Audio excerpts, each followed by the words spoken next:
अगर आप भी लेना चाहते हैं देश दुनिया की तमाम जानकारी तो आज ही सब्सक्राइब करें हमारे चैनल को। साथ ही नीचे दिए बेल आइकन को जरूर दबाएं ताकि हर अपडेट आप तक पहुंच सके। नमस्कार प्रवास साक्षी न्यूज नेटवर्क के खास कार्यक्रम जनता मांगे जवाब में आप सभी का स्वागत है। आज मेरे साथ जुड़ रहे हैं पश्चिम बंगाल से भारतीय जनता पार्टी के वरिष्ठ नेता प्रवक्ता श्री दीप्तिमान सेनगुप्ता जी। आपका बहुत बहुत स्वागत है प्रवास साक्षी पर। अभी जो प्रचार चल रहा है, जिस तरीके से लग रहा था कि बीजेपी विकास के मुद्दों को केंद्र में रखकर चुनाव लड़ने वाली है, और खासतौर पे तृणमूल ने जिस तरह से अभी जो राजनीति हुई है, जो ममता बनर्जी को चोट लगी या जो भी कुछ हुआ भी हुआ, हालांकि जांच रिपोर्टों में रहता है कि तथ्य सामने आ रहे हैं। क्या लग रहा है ये चुनाव प्रचार किस दिशा में जा रहा है? क्या जनता फिर से ठगी जाएगी? क्योंकि विकास के मुद्दे पर तो लग नहीं रहा कि ये चुनाव प्रचार जा रहा है। देखिए, एक बात तो इस बार तय है कि पिछले करीबन आधे शतक से बंगाल का जो मुद्दा रहा है, ये मुद्दा पूरा साल एक तरह चलता है और चुनाव के टाइम में वो सिर्फ बदल जाता है। जी। तो अभी तक जब लेफ्ट का शासन था, लेफ्ट का शासन में वो पूरा साल यही बोलते थे कि सेंट्रल गवर्नमेंट ने हमें कुछ सपोर्ट नहीं किया। जी। ऐसे करके 3.5 दशक बीत गए, 1 दशक तो दीदी का बीत गया। वही एक चीज अभी पश्चिम बंगाल के लोग, आप देखिएगा कि भारत जहां पे सबसे ज्यादा इंडस्ट्री होता था एक टाइम में, जीडीपी का सबसे ज्यादा हिस्सा जिसके पास था, अब उसी स्टेट का लोग, अब भारतवर्ष का किसी भी जो साइट होता है, जो कंस्ट्रक्शन साइट होता है, वो कंस्ट्रक्शन साइट में आपको मिल जाएगा। वो दिल्ली बोलिए कि गुजरात बोलिए कि बेंगलोर बोलिए, कहीं भी मिल जाएगा। बिल्कुल। तो कहाँ हम लोग कारोबारी थे, अब हम लोग मजदूर बन गए। तो हमको ये टकरार की जिंदगी नहीं चाहिए। हमको सेंट्रल गवर्नमेंट का सपोर्ट चाहिए। हमारे यहाँ मतलब इंडस्ट्री चाहिए, एजुकेशन पॉलिसी में चेंज चाहिए। हमको टकरार नहीं, हमको पॉलिटिक्स नहीं चाहिए, हमको काम चाहिए हाथ में। कारोबार के बारे में हम लोग बहुत पीछे चले गए। तो बंगाल का ये मुद्दा इस बार बदलने वाला है। हम लोगों को डबल इंजन चाहिए। जी, आपने डबल इंजन की बात करी है, लेकिन अगर हम इतिहास उठाकर देखें तो ममता बनर्जी की क्योंकि जुझारू छवि रही एक नेता के तौर पर, वो जब उनको चोट लगी है, वोट उनको ज्यादा मिले हैं। क्या इस बार भी ऐसा हो जाएगा? और क्योंकि उन्होंने कहा है कि व्हील चेयर पर वो प्रचार शुरू करेंगे। देखिए, ये जो व्हील चेयर पे करेंगे, ये करेंगे, लोग समझ गए कि ये पूरा नाटक चल रहा है। जी। एक जन का वही एक ही दिन में चले गए हॉस्पिटल में, प्लास्टर हुआ, दूसरे दिन प्लास्टर कट हो गया, तो हो गया फिर उसके ऊपर क्रेप। तो ये सब से नहीं चलेगा, नंबर 1। और नंबर 2, पिछले 10 सालों में ममता बनर्जी ने जो अत्याचार किया लोगों के ऊपर, उसका पुलिस, उसका कैडर जो अत्याचार किया, हमारे 138 कार्यकर्ता शहीद हो गए, सैकड़ों का घर उजाड़ गया, बहुत सारे लोग दूसरे स्टेट में काम पे चले गए हैं, अपने गांव में भी नहीं रह सकते। तो दुख, जैसे उनके, मैं ये नहीं कहता कि उनका दर्द कम हो, मैं उनका दर्द भी दर्द है, पर जिसका घर उजड़ गया, जिसका घर का बेटा चला गया, हस्बैंड चली गई, तो ये सब सारी बातें सबके मन में, ये खुन्नस जिसको कहते हैं, सबके दिल में दर्द है। तो इस बार ये सब नाटक नहीं चलेगा, जनता समझ गए हैं और दीदी भी बौखला गई है। जी। और एक तरह से देखा जाए तो आप लोग जो कानून व्यवस्था पर सवाल उठा रहे थे, तो ममता जी ने ये कहकर कि जब उनके साथ ये घटना हुई तब कोई पुलिस वाला नहीं था, एक तरह से खराब कानून व्यवस्था की बात स्वीकार कर ली, अगर आपके शब्दों में हम बात करें तो। देखिए, सरकार उसका है, वो खुद पुलिस मंत्री है। वो जब जिस जगह पे जाते हैं, कम से कम 4000 से आसपास पुलिस की कर्मी जो है वो रहता है। तो ये अगर देखना है तो ये तो बीजेपी का कुछ का नहीं है, ये तो सरकार है, डीजी है, आईजी है, ये सबको देखना चाहिए। हम लोग लेकिन क्या कर सकते हैं? वो आरोप लगा रहे हैं कि जैसे ही चुनाव आयोग ने अधिकारियों को बदला वैसे ही हमला हो गया। देखिए, पहली बात तो है कि चुनाव आयोग ने अगर ये भी कहा, मतलब आया चुनाव आयोग और ये हो गया, इसको बदलाव किया, उसको बदलाव किया, तो मैं ये कहता हूं कि इसका उच्च जांच, उच्च पर्याय में, मतलब अच्छी जांच होना चाहिए। जी वहां पे बहुत सारे वीडियोस है, वो इकट्ठा करना चाहिए। जी उनका भी पार्टी का अपना फोटोग्राफर है, जी उसका फोटो भी देखना चाहिए कि कौन कौन अगल बगल में था। सबसे बड़ी बात जो है, जहां पे घटना हुआ वहां के जो दुकानदार है, वहां के जो लोकल पब्लिक है, वो बोल रहा है ये कुछ भी नहीं है, बगल में एक पिलर था, वो छोटा पिलर, वो पिलर में दरवाजा अटक गया, इतना ही। तो इसके बारे में हम लोग क्या कह सकते हैं? जी नहीं, और अभी एक सवाल ऐसा है, वो शायद आपसे बीजेपी तरफ से किसी ने पूछा नहीं होगा। ये बताइए कि ये जो घटना है, अगर बंगाल में बीजेपी की सरकार बनती है तो बीजेपी की सरकार क्या इस घटना की जांच कराएगी? बिल्कुल करेंगे, सिर्फ इस घटना की नहीं, जी सिर्फ इस घटना की नहीं, जी पिछले 1.5 दशक में चीट फंड के जो पैसे जिस ऑफिसर लोगों ने कागजात का, मतलब कागजात उठाए, वो कागजात कहाँ गए हैं, वहां से शुरू होगी। जी ये जो 138 जो शहीद हुए हैं, उनका भी जांच होगा, इसका भी जांच होगा, हर चीज का जांच होगा। जी जी। और एक सिलसिला अब काफी दिनों से देखने को मिल रहा था कि तृणमूल से नेता आते हैं, बीजेपी में शामिल होते हैं।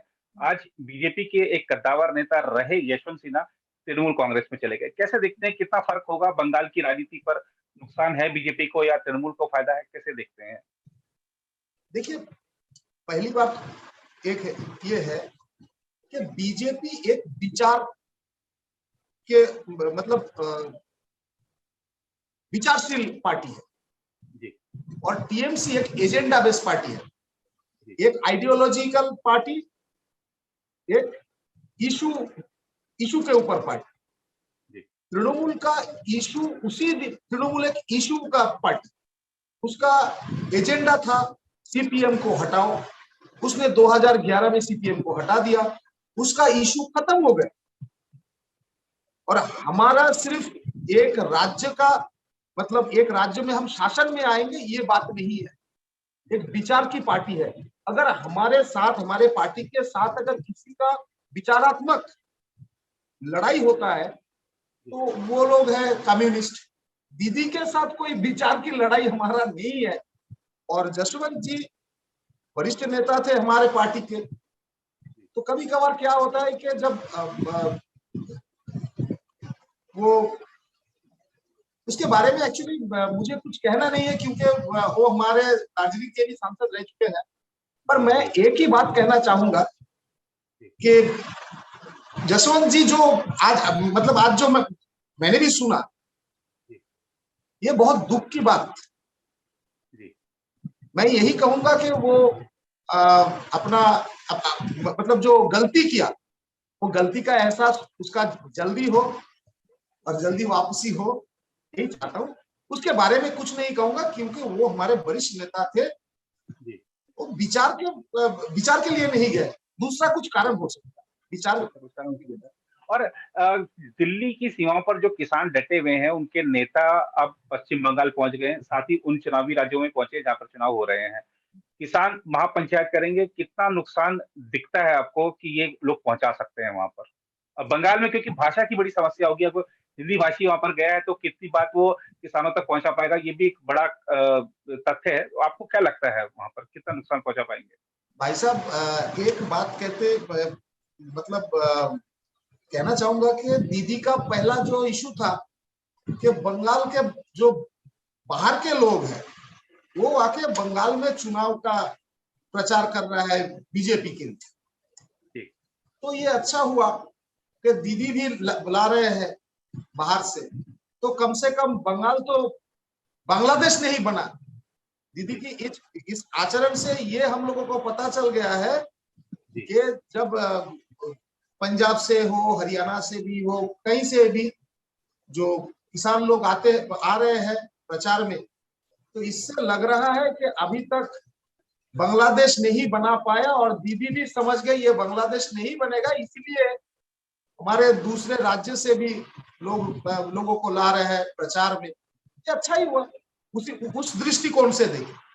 पर एक बात आपको मानना पड़ेगा कि पश्चिम बंगाल का जो किसान, मतलब जो किसान है और दूसरे राज्य की जो किसान है, भूमि का जो कानून है, दूसरे राज्य की जो भूमि का कानून है, ये इसमें बहुत अंतर है, बहुत ज्यादा अंतर।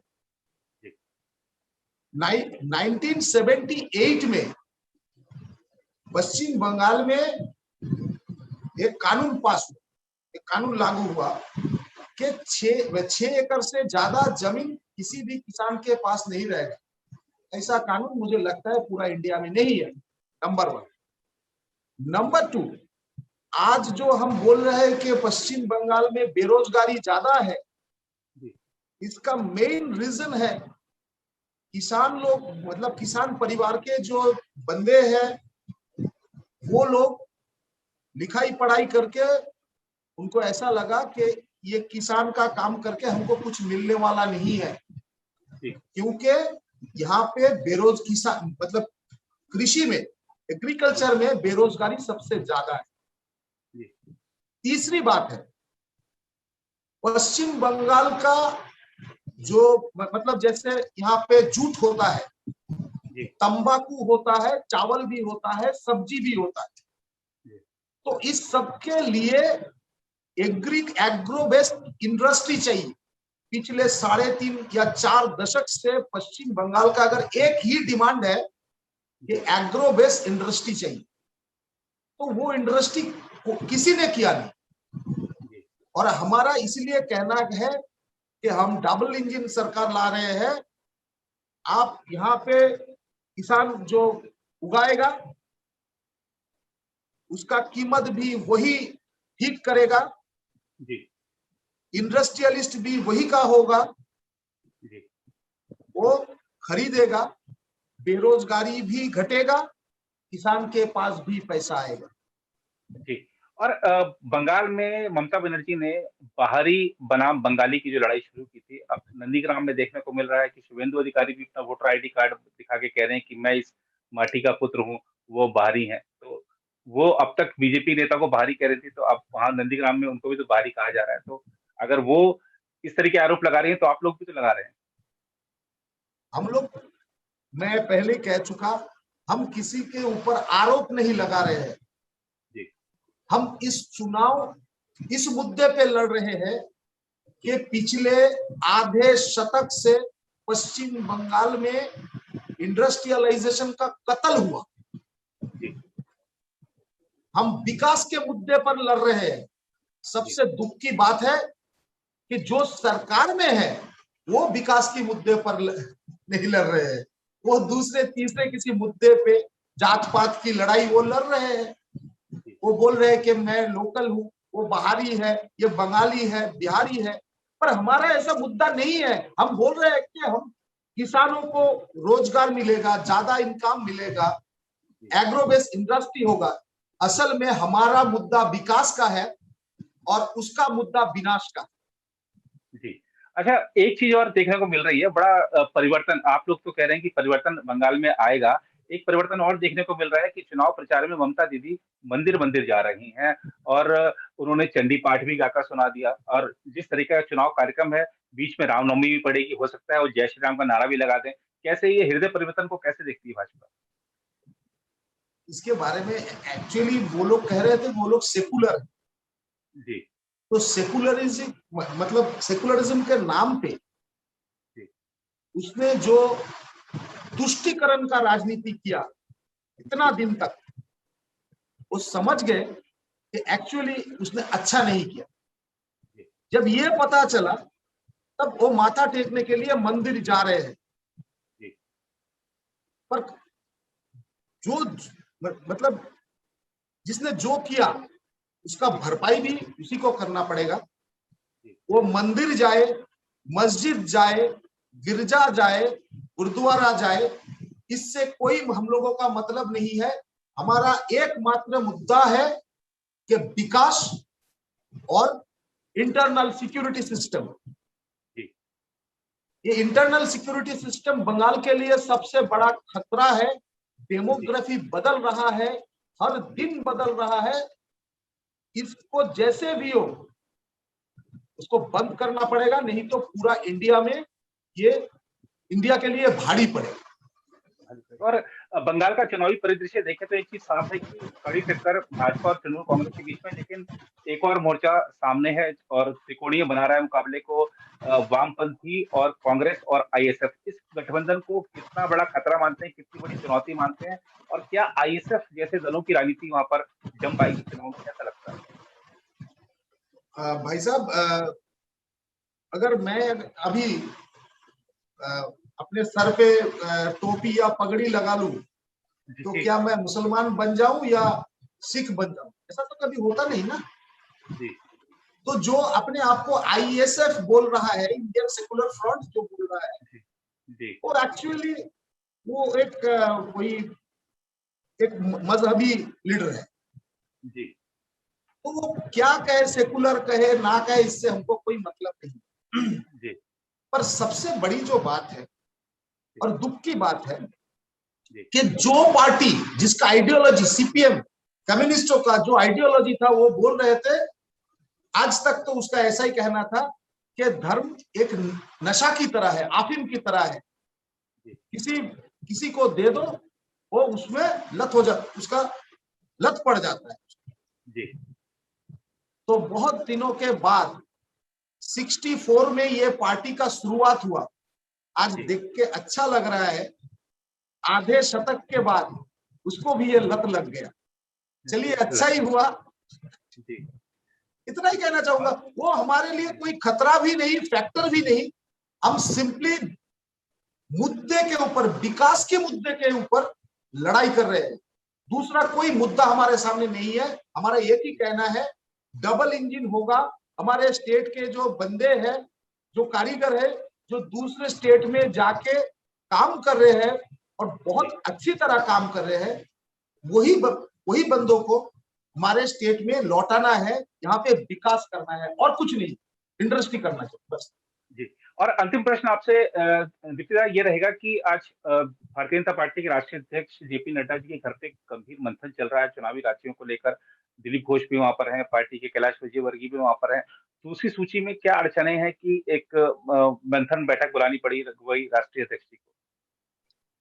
नहीं, ये मंथन बैठक अगर कहा जाए तो ये बिल्कुल गलत होगा, क्योंकि इसमें मंथन, देखिए, एक आइडियोलॉजिकल पार्टी के लिए मंथन होता है किससे अच्छा होगा। यहाँ पे जितने सारे कैंडिडेट का नाम गया है, एक डेमोक्रेटिक पार्टी में जैसे होता है कि 10 नाम गया, उसमें से एक को चुना गया, तो ये है the best of the best. इसको ढूंढ रहे हैं इसलिए कि इसके ऊपर बहुत, मतलब बीजेपी जो पिछले 5-7 सालों में बीजेपी बंगाल में तेजी पकड़ा है, तो बहुत सारे दूसरे पार्टी से लोग आए हैं हमारे।